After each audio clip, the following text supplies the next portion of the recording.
What's going on, everyone, and welcome to another episode of Top 5 Saturdays Live with me, Chase Lee, my co-host. Brian Suffield. That's fucking right. And let's get a little sweaty, unbutton your shirts, and let's fuck around a little bit because this is gonna be a cool little show. So if you're new to the show, welcome. What we do is we take a look at some of the movies coming out on the weekend, and we'll make a top 5 list according to said movie, and we will honor it, even if the movie looks like dump. And the cool thing about the show is it's live, so we have no idea what the hell's going to happen, especially this episode, because it's probably going to be NC-17, maybe even double X rated, so we're just giving you a heads up. And of course, we don't know each other's lists, so it makes it all the more fun. Let's guess. Let's have a good time. It's going to get a little steamy and a little sexy. Brian, how are we doing this week? It snowed pretty bad up here. I had no classes today, which was fucking fantastic. So I just stayed in my dorm, chilled with friends. I had a good time, but snow. So New Jersey. So how are you, Chase?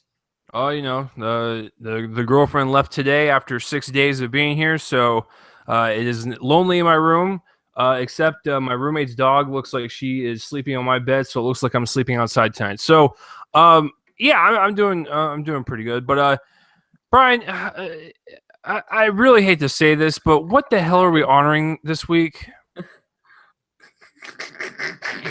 Okay, we are honoring 50 Shades Darker, the Best Picture winner of next year.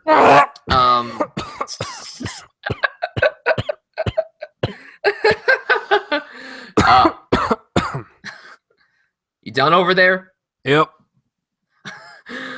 Well, in honor of that turd, we are going to be talking about top 5 erotic films.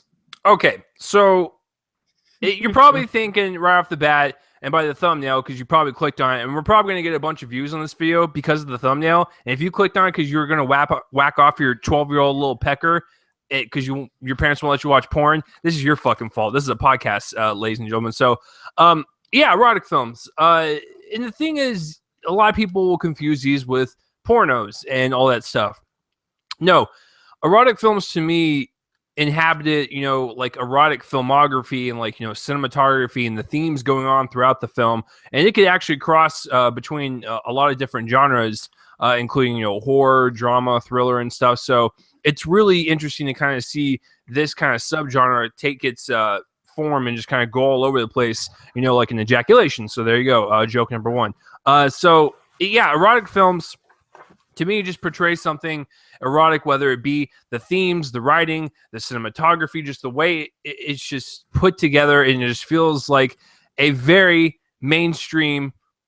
You could argue with the sex scenes being a little graphic and pornographic, but the story itself is rich with its characters being rich, or it could be dumb fun, and you will see an array of that throughout my list. So, Brian, what say you? What about erotic films?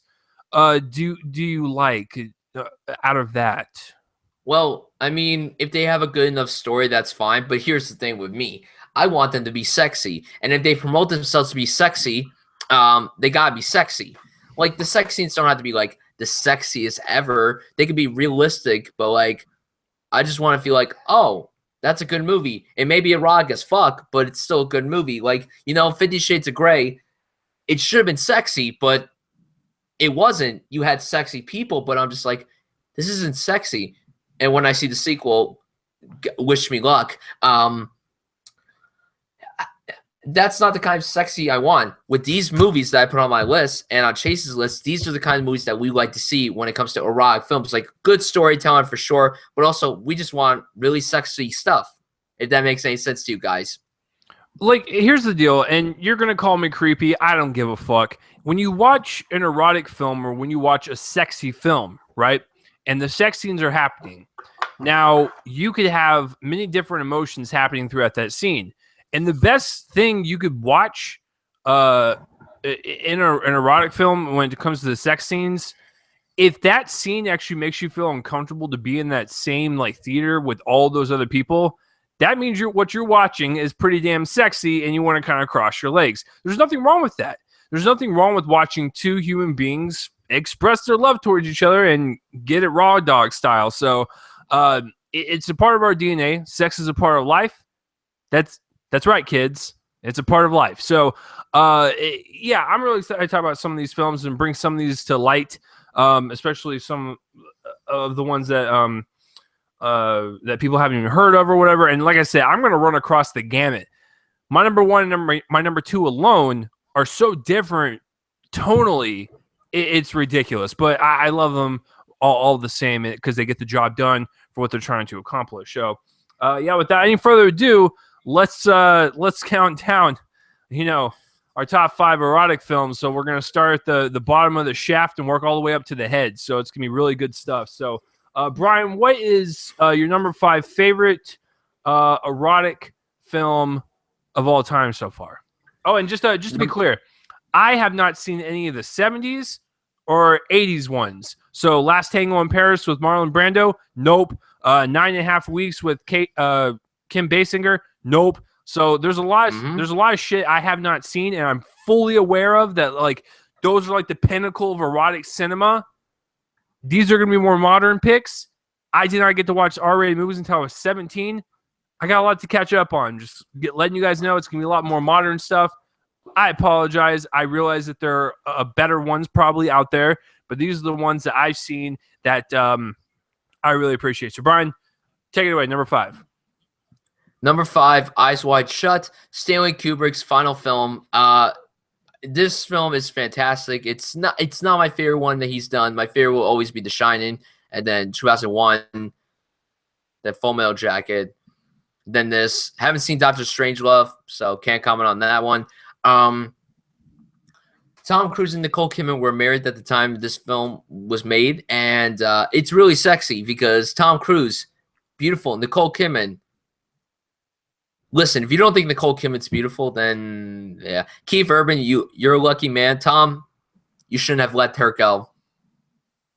Dumb fuck. Anyway, it's really interesting for Kubrick to make a film like this because this is so different for him. This was his first film in like 10 years, and this was his last movie. He died like 5 days after he showed the final cut for this movie. So it's interesting. It takes place around Christmas time. Tom Cruise is like this doctor of sorts. I only saw the movie once. And here's a full disclosure for all these movies on the list. I've only seen them one time in its entirety. So I apologize about that.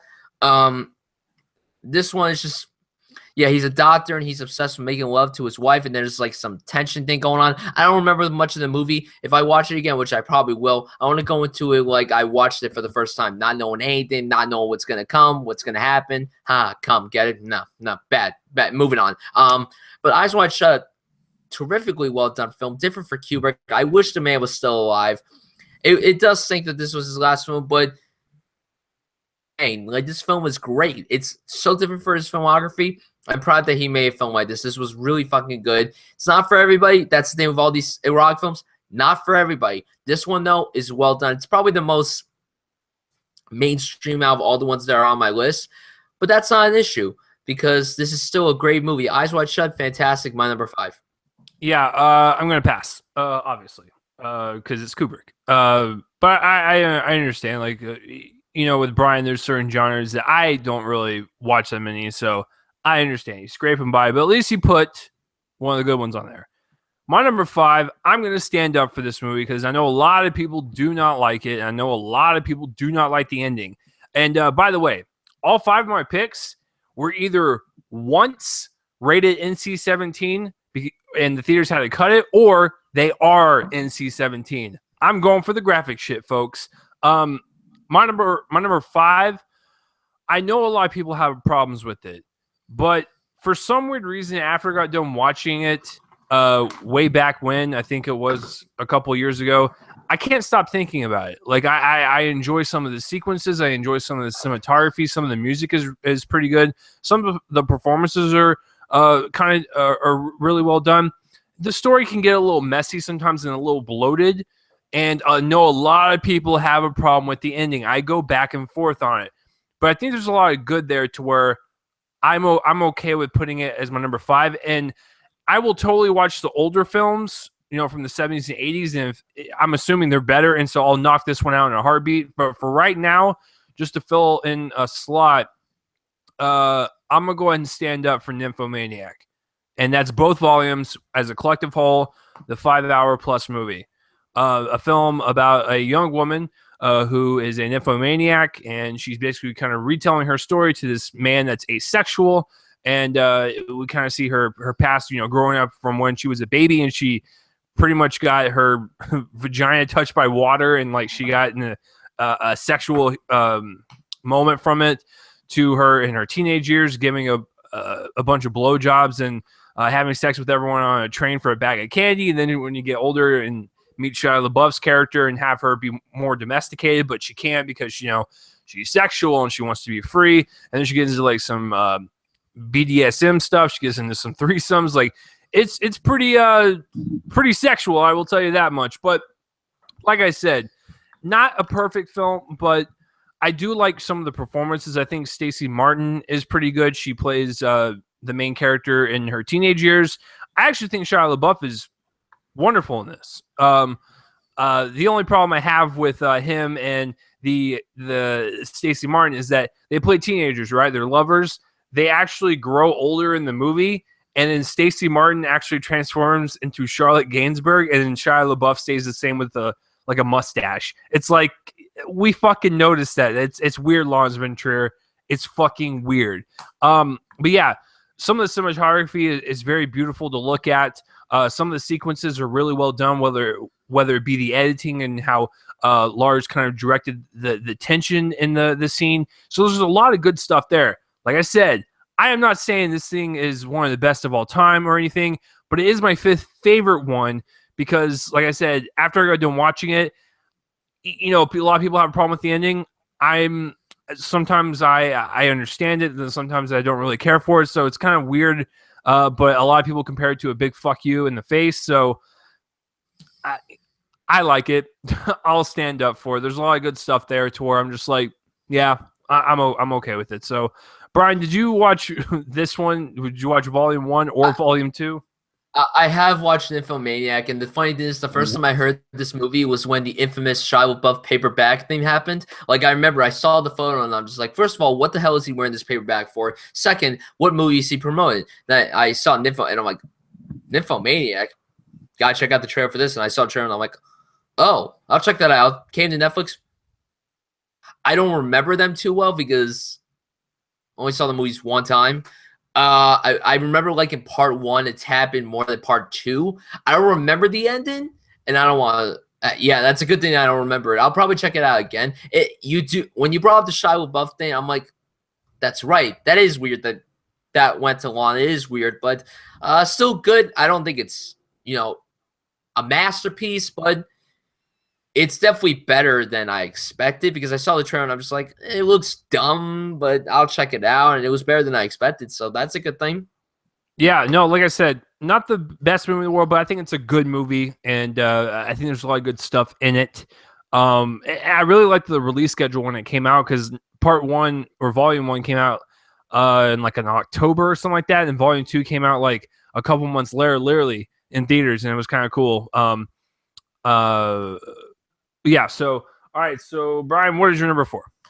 Number 4, Secretary, the film that 50 Shades of Grey tries to be, but fails at. Okay, so I actually never saw this one. I've always wanted to, but once again, I didn't get to watch R-rated stuff until I was 17, and my parents allowed that shit, so, I'm a little behind on stuff. But I do remember the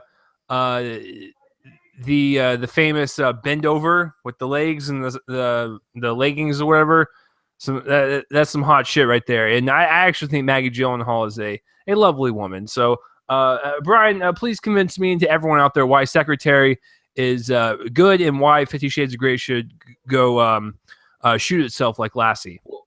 Well, like I said, 50 Shades of Grey tried to be sexy, but it didn't work. This movie is sexy in every way, shape, or form. Now, you bring in Maggie Gyllenhaal, I do think she's a lovely woman. Although Jake is a better person. By the way, this is a little off topic, guys. If you thought Jake Gyllenhaal can only act like only as an actor, the guy could fucking sing. If you have not seen that clip of him singing, like on Broadway, he sings amazing. I can't stop watching that clip. Like I want to see that show so bad, but hey, Broadway's expensive as fuck. So fuck you, Broadway. Any Hooters. Yeah, Secretary is basically what 50 Shades of Grey is. It's just this woman, and then her boss seduces her. Maggie Gyllenhaal is fantastic in the movie. She's one of those actresses that I think is pretty underrated. She's not really in much that like gets a lot of attention. I mean, she was very good in this. I liked her as Rachel in The Dark Knight, and I really liked her in Crazy Heart. She was nominated for an Oscar for that. She's a very talented actor, but like I said, Jake is more talented than her. And James Spader is a fucking master actor. I mean, when you watch him in anything that he's in, he's just wonderful. Like all of his TV shows, Boston Legal, The Office, The Blacklist, and then movies. He was so good as Ultron. He's been in a lot of other things too, but he's a very talented actor. And he's very intimidating in this movie. He is so good in this movie that their back and forth is wonderful. It's a really seductive movie. It's intense as hell. It's very terrifying. Only saw it once. I saw it like a week after I saw 50 Shades of Grey, so that was 2 years ago around this time. So yeah, it's just a movie. And Secretary, I think, doesn't get a lot of attention. I think it just came out on Blue, so if you're a Blu-ray collector and you want to buy it, buy that shit. It's a fucking awesome movie. I hope it's on Netflix. If it is, I'm gonna try to rewatch that soon. So yeah, Secretary is my number 4. Just really fucking well done. Yeah, I need to check it out. I've always wanted to, because I remember as a kid, like going through the video store, like seeing that DVD cover and whatnot. And of course, I love me some Spader, and Maggie Gyllenhaal is a nice little draw. So yeah, I definitely want to check that out for sure. I think that came out in 2002. So my number 4, I saw it once, but I fell in love with it so fast and so hard that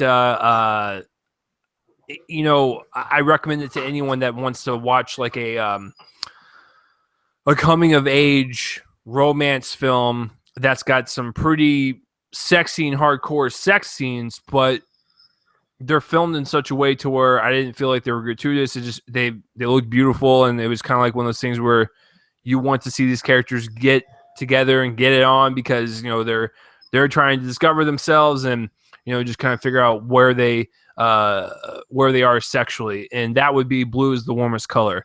It is my only foreign film, and it's also one of the NC-17 movies I have on here. First of all, this movie is 3 hours long. 3 hours long, but it never felt once like it was that length. I was intrigued from start to finish. We follow this young girl who is in a relationship with a boy, and she's not really feeling this, so she kind of breaks up with them, and then she meets this other female who's got blue hair, and they start to have a nice, warm friendship that blossoms into this romance, and then we kind of see the ups and downs of their relationship as she's trying to figure out, you know, herself while, trying to, date this young lady and whatnot. And so I liked it quite a bit. The performances are out of this world. I'm not going to even fucking pronounce their names. I know one of them is Leah Sado or whatever. She was Inspector, the last James Bond movie. And she's starting to pop up in a lot more of American films. The other one, don't know how to pronounce her name, but she is a very talented actress.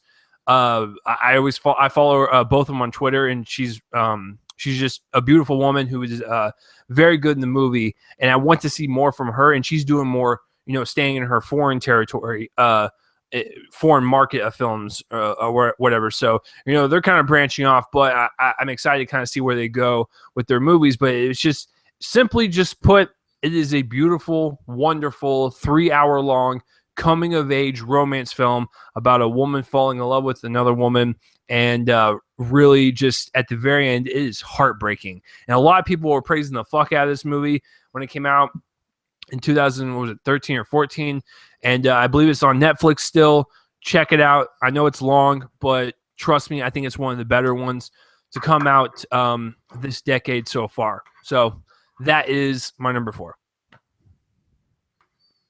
I'm going to pass on this one. Oh, shit. I was just like, Brian, are you dead? Jesus. Maybe he's thinking about some of the sex scenes. Hey, listen, if you're NC-17, you better fucking go for it. They definitely went for it.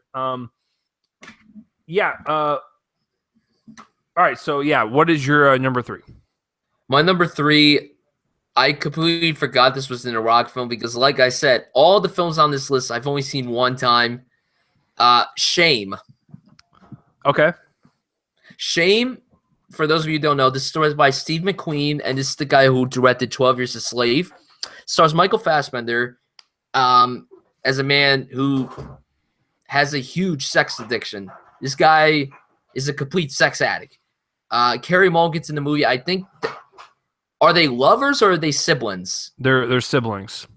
Siblings, okay. Now in the movie, they look like they're going to cross that boundary, which, spoiler alert, they don't. But I'm just saying, like, if they did, they might have been pushing it a little too far because... Yeah, because that's the thing, because, like, I don't remember if they were siblings or lovers, because I'm trying to, like, remember if they were lovers or siblings. It's all over the place, but, hey, it doesn't really matter because it's a fantastic movie. Fassbender in this movie is so magnetic. This should have been the film he should have gotten his first Academy Award nomination for. Luckily, he got it, like, a year or two later for 12 Years a Slave. And then, obviously, he got one for Steve Jobs. But this is the one he should have been nominated for, his first nomination. I think this performance is powerful. It's emotionally gripping. It's heartbreaking. Fassbender's just a magnetic talent. He's one of my favorite actors working today. He's great in practically everything except for Assassin's Creed. Any Hooters. It's emotionally gripping. It's probably the best Steve McQueen film ever made. Now, I love 12 Years a Slave. 12 Years a Slave is a phenomenal film. And Hunger, also with Michael Fassbender, that's a good one too. But Shame is just a really emotionally gripping movie. I think, for me, I hadn't seen any NC-17 movies in the theater yet. I would have gone to see this one, but no one would have gone to see it with me. So the movie came out on HBO or Netflix or wherever, I watched it, and I was blown away. I was just mesmerized. I love the characters. I love Steve McQueen. The guy's fantastic. I'm just waiting for his next movie because I have your 12 Years a Slave. I've just been wanting to see whatever else the guy does next. I wanted to do something mainstream, but he gets stick with his independent, smaller budget films. This one, though, is great, and I hope he reunites with Fassbender again. Shame is just a wonderful movie, and he really should have been nominated for the Oscar for this. But hey, Academy, prudes. Yeah, Shame is my number 3. It is a shame that it is your number 3. I'm going to pass on it. All right, so my number 3, I'm going to go with your 5. I'm going to go with Eyes Wide Shut. You want to talk about a movie that's completely different than Kubrick's other films? I think the most sexually charged movie that he did prior, maybe A Clockwork Orange, but that's more disturbing than sensual. With Eyes Wide Shut, we focus on Tom Cruise and Nicole Kidman and their marriage, and we what Stanley Kubrick, he actually like taps into like the psyche of like these two people and like how infidelity and like cheating kind of plagues their thoughts and their minds. You don't know what you're watching is real or what's in their head. So it's kind of cool to actually like watch the movie, and when it ends, look at what other people are saying online, come up with your own conclusions on what you just saw and what is what type of metaphors are being thrown around there when it comes to infidelity and cheating on your spouse, and the temptation. That's what I was thinking of. The temptation of sleeping with other people while being married and being faithful to one another. It's such a weird movie for Kubrick to do, especially his last one. But it is very good, and it's a slow burn. But you have the traditional Kubrick-esque stuff. You have long shots. You have good tracking shots. You have very weird, ominous music. You have very subtle performances that just kind of explode on screen when they need to be. Kubrick is the master of what he does for a reason, and it creates this like tension between this couple, and all it is just them talking about their problems. And it's like it's amazing, just masterwork of filmmaking. And you're like, why the fuck is this your number 3? Like, you're talking so highly of it. It's great. I think it's one of Kubrick's most underrated, but my top 2, I love a little bit more. So that is my number 3. It was Brian's number 5. So interesting about this movie. Apparently this movie began shooting in 1996, and they didn't finish shooting until 1998. Like, they kept taking so many breaks during the film of this movie that took over the course of 2 years just to shoot this movie, which I didn't know. I was just looking that up just now, so that's very interesting.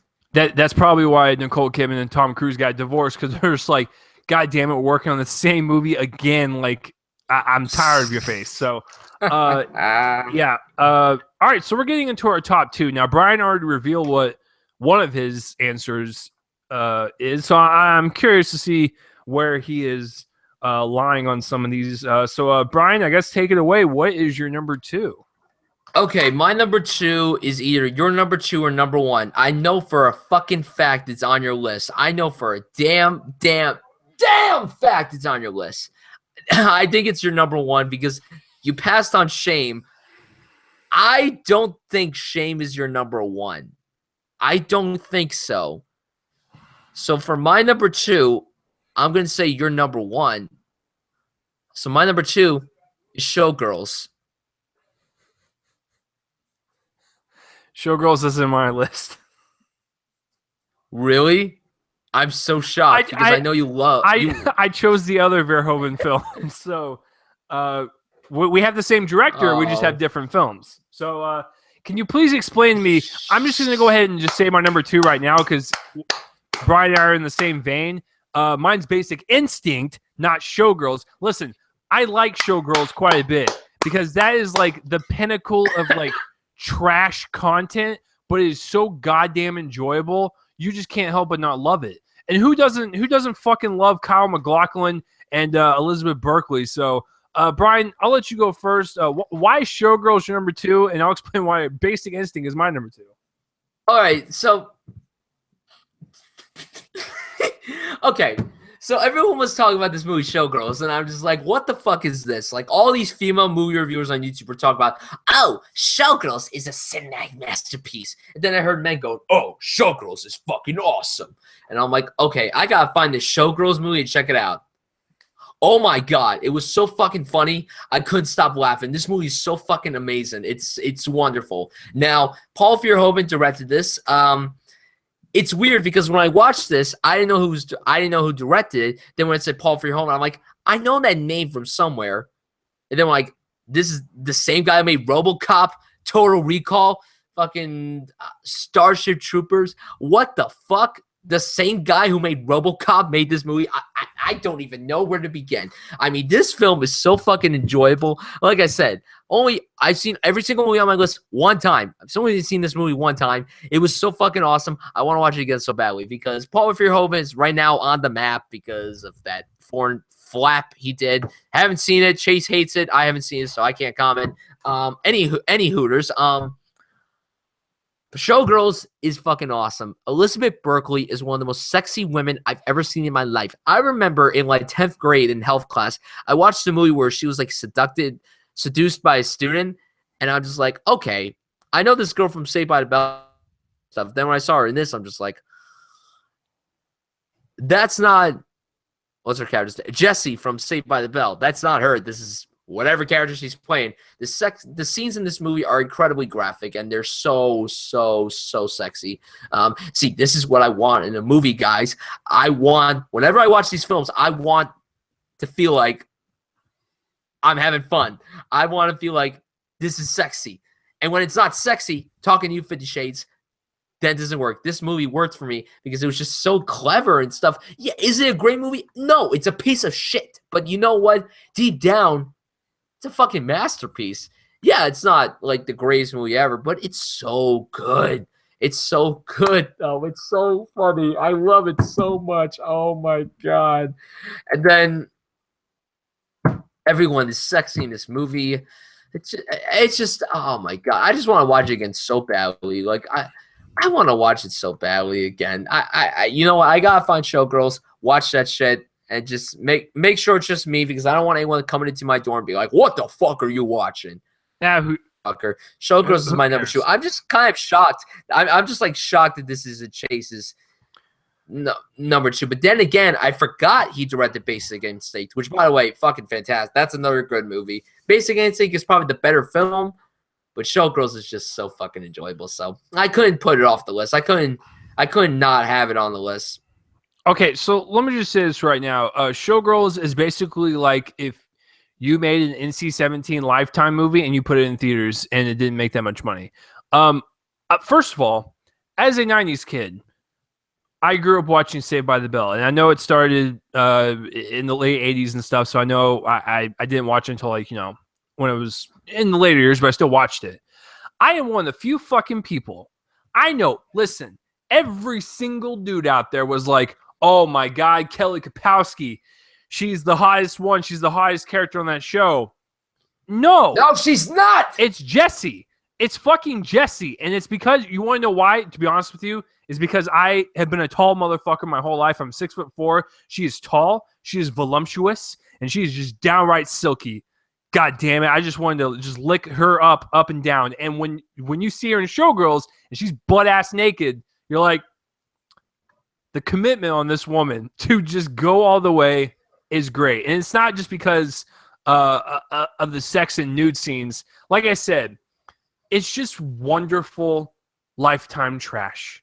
I mean, there's nothing really more to say. The dialogue is horrendous. It feels like a light version of a gangster film. It's all over the place. But she's always been my favorite in Saved by the Bell in terms of, like, you know, one of my crushes and stuff. So seeing her like in a stripper role, it was kind of like a dream come true. So, but that is not my pick. My pick is the opposite end, because as much as I like Elizabeth Berkley and seeing her in her birthday suit, do you know who's even hotter? Sharon fucking Stone. Basic Instinct. Amen. Basic Instinct is one of the sexiest movies you will ever see, and it's all because of her. I mean, if you're into Michael Douglas, Mikey D, then sure, you have fun. You know, do your thing downstairs. But as far as Basic Instinct goes, once again, it's like a Lifetime movie.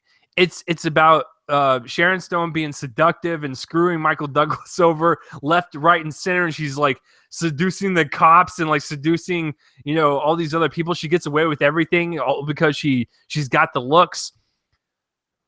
The one scene I'm going to talk about is the one scene that's going to be cemented in film history. I don't care what you say.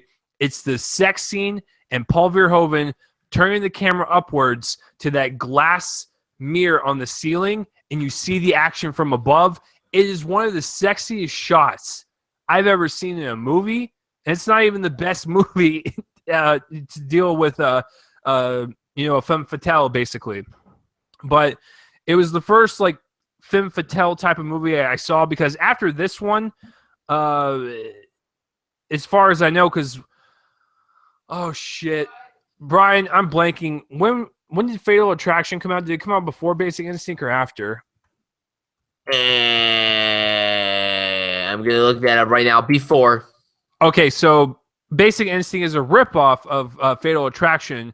So it was kind of like, it was almost like it was a parody of Fatal Attraction, but right after Basic Instinct, since that kind of blew up and Fatal Attraction blew up, every single fucking movie with femme fatale started popping up left and right, and that's what we got, and that's what we still get. When you look at movies like When the Bow Breaks or Obsessed, all those stupid movies that come out every single year, it's about a femme fatale, some female going crazy. It's like, that was fine back in the 90s. Can we move on to something else, please? So, yeah, since Fatal Attraction was like the first big one, then Basic Instinct follows. It kind of just sparked this wave, but Basic Instinct is always one of my favorites. I thought the chemistry between Sharon Stone and Michael Douglas was great. Like, they are a sexy ass couple. Michael Douglas, he's also with the real life sexy woman with Catherine Zeta-Jones. So, I mean, the guy knows how to you know, talk to women and sway them, and, you know, Sharon Stone and him, it works. And of course, it's got the famous beaver scene of her crossing her legs in the interrogation room, and she flashed her vagina towards the cops. And good old Wayne Knight from Jurassic Park is sitting there going, huh, all right. And so it's just a great scene. But yeah, it's, like I said, it's like a glorified Lifetime movie, but I enjoy it so much because Sharon Stone, I will fall under her spell any day of the week. I will probably get murdered because of her. I will go up to her and be like, yeah, you're pretty damn hot. You want to go do something, and then she seduces me, and then she like tries to steal everything, and she steals my like financial stuff in my wallet, and my ID and stuff, and it's like, but that's okay though, because you were damn hot. I got seduced by the stone, so I don't know what I'm talking about anymore. Anyways, when I watched this movie when I was a teenager, Sharon Stone just had that kind of cougarish, sexy vibe going on, and I really appreciate it. That's not a bad thing. I still think she looks attractive even to this day. I also saw the sequel. The sequel didn't have the Paul Verhoeven touch. The sequel to me was literally like a trash Lifetime movie, and there was no enjoyment in it whatsoever. There was no fun to be had. There was no sexiness. It just felt like a really cheap thriller that someone threw together because Basic Instinct was popular at one point in the 90s. Like, yeah, let's redo that. It doesn't work. So it was lightning in the bottle situation, and it worked for that time, and it still works now. Like, if you pop it in, it's just a fun movie to watch. So that's why Basic Instinct is my number 2. But it looks like we have both revealed our number 1s from earlier in the list. So Brian, can you explain to me why your 3-hour lesbian romance film is better than my sex addicted powerhouse of a movie? Well, Blue is the Warmest Color hit me more than these other films. It was just, see, here's the thing with me. I'm not a frequent foreign film watcher at all. I don't really like watching them. It's not the filmmaking stuff. It's just I can't devote myself to foreign films.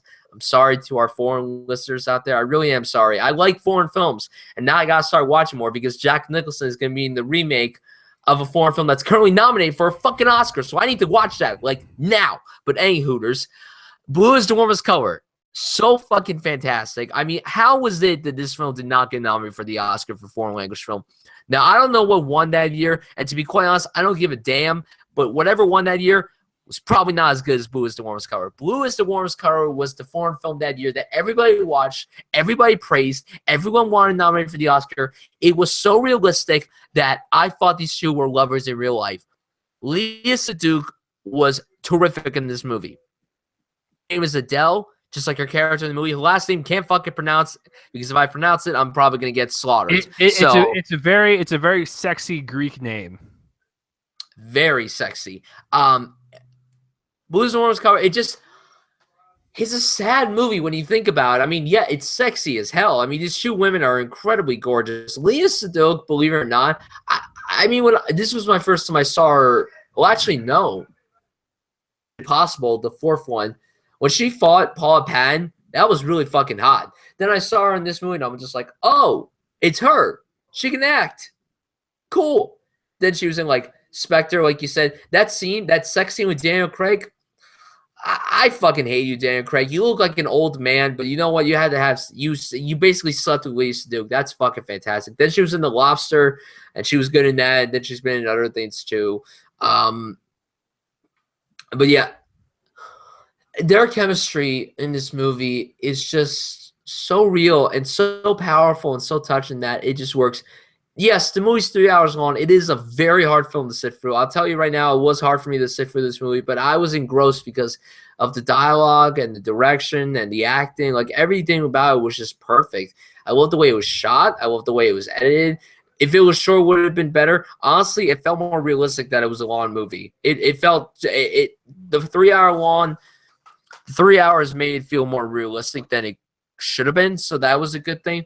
And the sequences where you think that everything's not going to go well, and when it doesn't go well, it's really heartbreaking. It's really devastating. It like hits you really hard right here, and it's just really powerful. Like Blue is the Warmest Color is just it's just a brilliant film, and I hope to God these girls do another film together, and I want this Adele girl to come to America and do a movie in the English language. Keep doing your foreign work, Adele, honey, but do something in the English language like Leah does. Leah does a lot of things in the English language now, so you should too. Blue is the Warmest Color to me is probably the best foreign film that I've seen that has come out this decade, and it's just a really fantastic film. I love it a lot, and I do want to watch it again.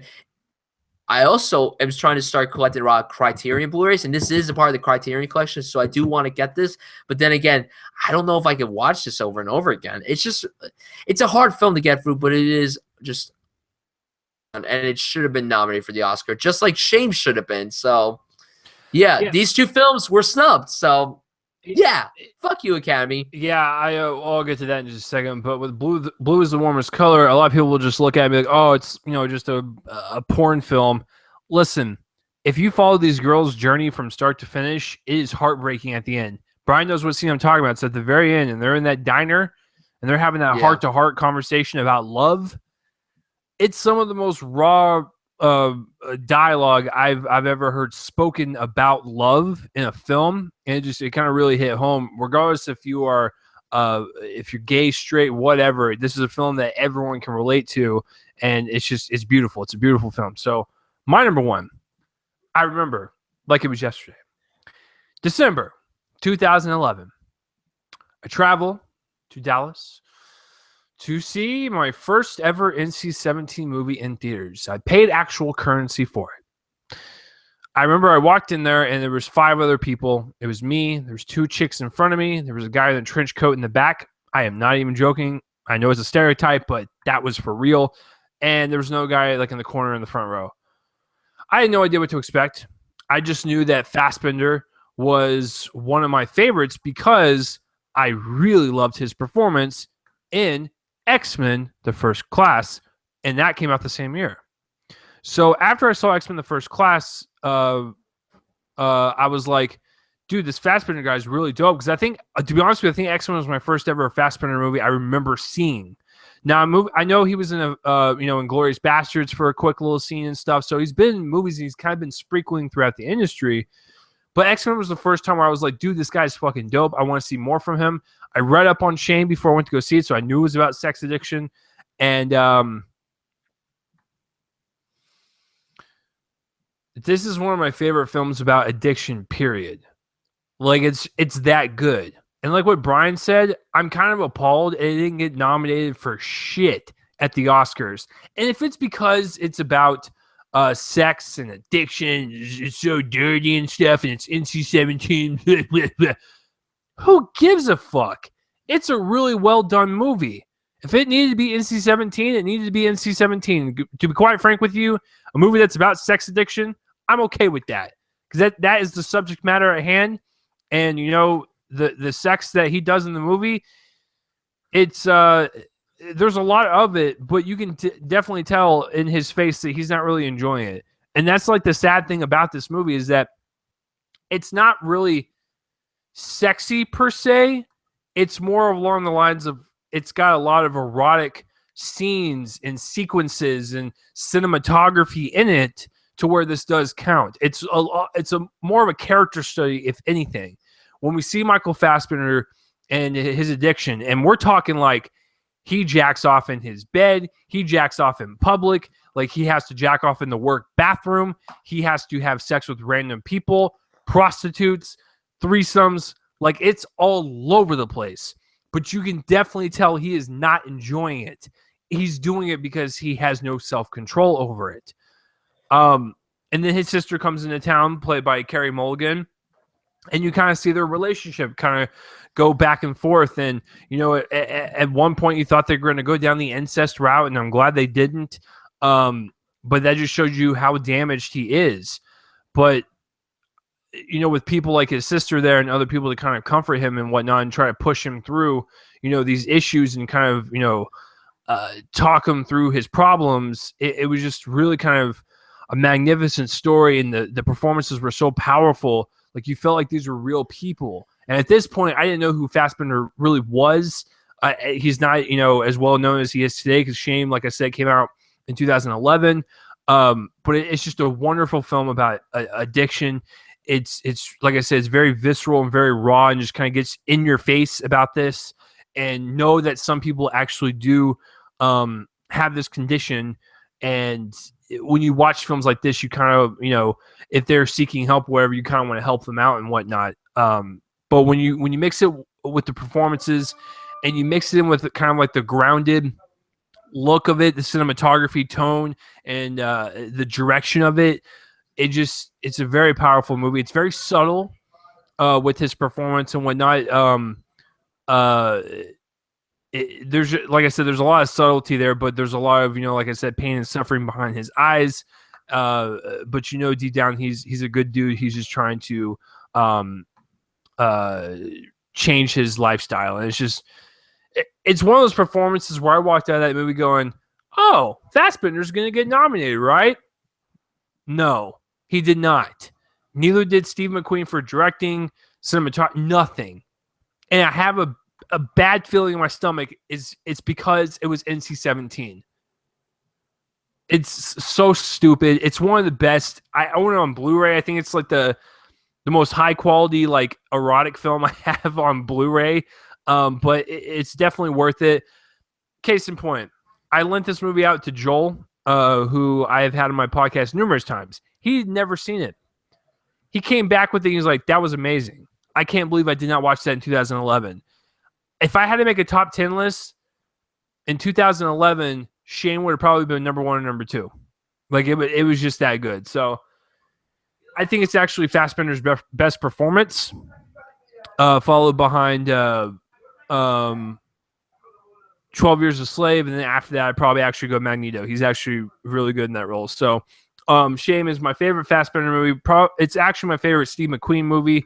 I love it. It's really great, but it is definitely a heavy movie. It's not something you want to pop in, all the time, but it is definitely something to kind of watch if you want to see Fassbender at his best, in my opinion. So Shame is my number 1, and here is our list, guys.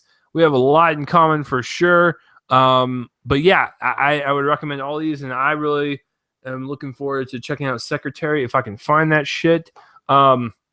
So yeah, I'm gonna keep this short and sweet. In terms of honorable mentions, Showgirls for sure. I would count Blue Valentine as an erotic film because of how kind of raw and grounded those sex scenes were and whatnot. Yeah, that's basically it for me. So, and trust me, I need to see, like I said, Tango in Paris, 9.5 Weeks. I really want to check out the Cronenberg film Crash, not the one that won the Oscar. Crash with I believe James Spader, and he plays someone who gets hurt in an accident, and then he goes to like this sex club whose people there are fetishes with people that are either disabled or hurt in like accident. It's fucking bizarre. That's just the synopsis. But I want to check that out because I'm a huge fan of Cronenberg. And what was the other ones I saw? I know a lot of people say Bound is pretty good, the Wachowski siblings one. I think that's about it, but I need to check out those 4. But as far as honorable mentions, I only got a couple. So Brian, what about you? It's only like Basic Instinct, I guess. Boom Valentine. The only reason why I didn't include that was because I wasn't sure that was an erotic movie, but that's an honorable mention. Go ahead. I'm just saying it still counts, and I wanted to put it on my list, but I just didn't really consider enough, eroticness in the movie to have it classify on my list personally. Now, it might classify on someone else's list, but just for me, I couldn't see it as a full-fledged erotic film. I just thought of it more as a grounded romance film with some pretty hardcore sex scenes in there. And it was originally NC-17 before they got it appealed, which means they didn't change anything, and it just went from NC-17 to R. So, and those sex scenes are pretty damn graphic. So, yeah. So that's it for you. So, I don't think I've ever done this on this show. In the 2 years that we've been doing this, my worst erotic movie is actually the movie that we're honoring. Not Darker, because I haven't seen it, but the first one. And I've heard the second one is atrocious. Listen. 50 Shades of Grey is my worst too. Listen. I saw it in theaters, and I ended up giving it a C. I thought it was just an average movie. But if you want to talk about all the ones I've seen so far in my life, that is by far the worst one. I would actually watch Basic Instinct and Showgirls over 50 Shades of Grey any day of the week. And they try to play along the same path. With 50 Shades of Grey, it takes itself so seriously that you can't help but laugh. The dialogue is atrocious. The acting is subpar at best. And this is the number one offense of that movie. Listen, I realize film is subjective. So if you want to go to the sequel and get your rocks off and jack off in the seat, that's totally fine. If you think that's what a sexy film is. But the first one is not. I sat there the entire time. I was like, listen, I could forgive this movie if it was at least somewhat erotic, somewhat hot, somewhat sexy, and have that sex just ooze off the screen. None of that existed. If you're going to have a movie that's based on trash fan fiction that's supposed to be like this erotic, like BDSM, like fucking hardcore shit, why didn't they just go for it? I would have had so much more respect for them if they just went for it and be like, yeah, we're doing NC-17. That's what we're going to fucking do. I would have been like, oh shit, they're going to try. But the thing is, it's rated R, and it's not even like softcore porn. It's like almost there, but it's like in that weird gray zone. And it just boggles my mind that this movie is supposed to be somewhat, like fucking like so hot I got to take my shirt off to I need to bundle up because it's so goddamn cold in here. My pecker has like inversed into my stomach. Like that's how unsexy it is.